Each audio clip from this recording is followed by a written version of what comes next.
चिरमिरी से बड़ी खबर, पाकिस्तान पर हमले को लेकर सैलानियों ने क्या कुछ कहा है, जान लीजिए। भारत सरकार और सेना के प्रति आभार व्यक्त किया, कहा कि इससे बड़ा हमला हो सकता है और इससे भी बड़ा हमला होना चाहिए। आतंकवादी हमले में बच कर आए थे चिरमिरी के ये जो सैलानी बचकर आए थे, इन्होंने ये बयान दिया है। पहलगाम में उस समय ये मौजूद थे आतंकवादी हमले के दरमियान, और उसके बाद चिरमिरी के इन सैलानियों का ये बयान आया। सुन लीजिए आप भी, कितने हर्ष उल्लास के साथ उन्होंने कहा इससे भी बड़ा हमला होना चाहिए था। सरकार का, देश की आर्मी का जिस प्रकार से जवाब दे रही है, जिस प्रकार से हम लोग सुन रहे हैं, देख रहे थे, काफ़ी दिनों से सुन रहे थे, धीरे धीरे लग रहा था कि अब देश कुछ बड़ा एक्शन लेने वाला है, कुछ कदम उठाने वाला है। और आज इस चीज़ को देख रहे हैं, मंजर को, तो काफ़ी दिल में, मन में सुकून है कि इतने बड़े आतंकवादी हमले से देश ने उसका मुंह तोड़ जवाब दिया। कम से कम इसे उन शहीदों को तो सच्ची श्रद्धांजलि मिलेगी जिन्होंने अपने प्राण गंवा दिए। हम सब तो कहीं ना कहीं अपनी जान बचा के आ गए, या जो लोग नहीं बचाए उनके मन को संतोष होगा कि सरकार और देश हमारे साथ है। और मोदी जी से जितना विश्वास रखते थे लोग, देश के प्रधानमंत्री से, गृह मंत्री से, उस विश्वास पे वो खरे उतरे। हमारे साथ हमारे सहयोगी शराफत जुड़ चुके हैं अधिक जानकारी के साथ। शराफत, क्या कुछ अपडेट आपके पास? देखिए, खुशी का जो ठिकाना है नहीं। हर भारतीय के चेहरे पे खुशी है और जुबान पे एक बात है, जय हिंद, जय भारत, हमारे जवानों पर गर्व है।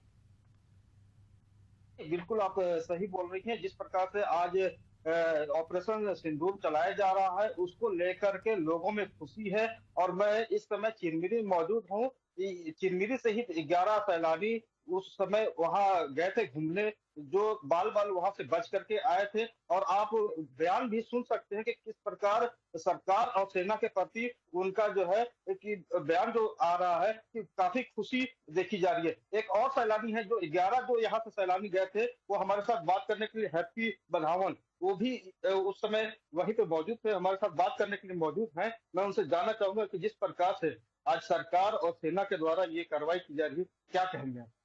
देखिए, पहलगाम में जो आतंकवादियों द्वारा जो हमला किया गया था और वहाँ के जो निर्दोष लोग मारे गए थे, आज हमारी सेना, हमारे भारत देश की सरकार ने जो आज जो कार्रवाई की है, उसकी हम सराहना करते हैं। और हमें अपनी सेना पर पूरा गर्व है और पूरा भरोसा था कि जिन लोगों की जानें गई है, उनका बदला इसी तरीके से लिया जाएगा और आतंकवादियों को उसके घर में उसके घुस कर मारा जाएगा। ये एक्शन जो हुआ है, जो रात को हमने देखा कि लगभग 90 आतंकी मारे गए हैं, सूचना हमें मिल रही है लगभग 90 आतंकियों के मारने की, तो उससे जिन लोगों की जाने गई है, उनके परिवार वालों को थोड़ी सी राहत मिली होगी, जिससे जिन निर्दोष लोगों की जान गई है, उनका बदला मोदी सरकार ने और हमारी सेना ने पूरा किया है। जिस समय ये हमला हुआ था, आप वही मौके पर मौजूद थे, आज भी कैसे याद करते हैं उसको, कैसे याद आता है?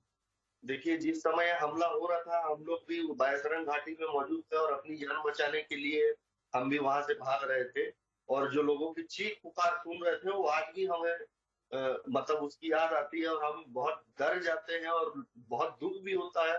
जिन लोगों की जाने गई, जिन लोगों का परिवार आज उस सदमे से गुजर रहा है, ऐसा भविष्य में कभी ना हो। और ऐसे आतंकवादियों को इसी कार्रवाई की तरह इनको मारना चाहिए और इनको आगे भविष्य में किसी प्रकार की कोई आगे इस तरह की घटना न हो, निर्दोष लोगों की जाने न जाए, ऐसे कदम उठाते रहना चाहिए सरकार को। आज जिस प्रकार से ऑपरेशन चलाए जा रहे हैं, उस ऑपरेशन को लेकर के क्या कहें? मैं सेना को और मोदी गवर्नमेंट को धन्यवाद प्रेषित करना चाहूंगा कि उसने अपने अपने कर्तव्यों का जो निर्वहन किया है, पूरी निष्ठापूर्वक किया है।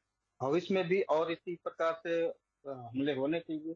क्या कार्रवाई करने आपको लगता है कि मोदी सरकार और आगे क्या कर पाती है? बिल्कुल नहीं, बल्कि आतंकवादियों का पूरा जड़ से खात्मा होना चाहिए। भविष्य में किसी भी तरह के ऐसे निर्दोष लोगों की जाने न जाए, क्योंकि जिनका परिवार उजड़ता है, वो उस तकलीफ को पूरे जीवन भर नहीं भूल सकता। तो मैं तो कभी नहीं चाहूंगा कि इस तरह की घटना कभी दोबारा हो। और सुनाई देती होंगी वहां पर जो लोग मौजूद हैं, उनके कानों में वो आज भी वो समय जो चीखे थी, उस समय की जो गूंज थी, वो आज भी सुनाई देती है और वो दर्द जो है कहीं ना कहीं बयां वो कर रहे हैं। आपका मनेंद्र बहुत बहुत शुक्रिया हमारे साथ बने रहने के लिए, तमाम जानकारियां साझा करने। ज्ञाना चंद्रा, आपका भी बहुत बहुत शुक्रिया। तस्वीरें हम आपको जश्न की भी इसी के साथ भोपाल से दिखा रहे हैं।